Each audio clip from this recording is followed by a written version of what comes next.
Casimero hinamon si Donaire Jr., Bradley pabor kay Suarez at Bob Arum may amnesia nga ba? Una sa mga balitang boxing ay overwhelming ang paghanga ni Lolo Bob Arum sa Japanese superstar Naoya Inoue at parang binastos niya si Pacquiao. Nakakalimutan na ata si Arum na noong hawak pa niya ang prime Pacquiao ay pinagmamalaki niya ito at sinasabing greatest of all boxers daw ito.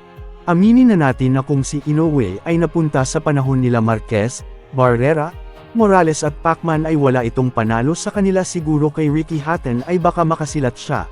Sa ibang balita ay nag-resonate sa apat ng sulok ng boxing community ang panawagan madeklarang no contest ang laban ni Suarez at Navarrete dahil sa maling tawag ng mga officials. Pati si former world champion Timothy Bradley ay naniniwala na isang heist ang ginawa sa ating kababayan.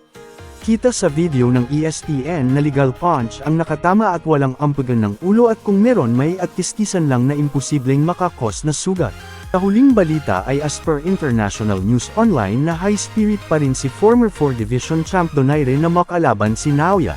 Hindi rin niya pinaligtas si Takuma sa bantamweight class at kung sino daw pang mga boxers.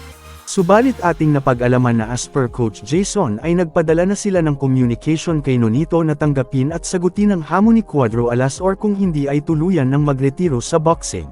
As of now ay inactive ang Tubong Bohol kaya pabor sa kanya ang offer ng Casimero team dahil magbebenepisyo siya ng rating kung manalo siya versus sa Batang Ormoc. Hoy! Hoy, Donaire! Pag-desisyon na diha. Kaya og di ka musukol. Pag-resign na lang. Kaya mabash yung ka. Mabash ka. Kaya ikaw nagikulaot ka ron. John! Dula ka ni Cuadro Alas, John!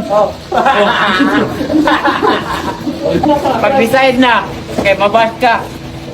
Kung hindi mo suklan si Cuadro Alas, mabash ka sa mga Pilipino. Umingon sila, bakit man na. Desisyon na. Kung di kayo ka mong desisyon, pag-resign na lang. Ayun ka! Wala, hindi na lang.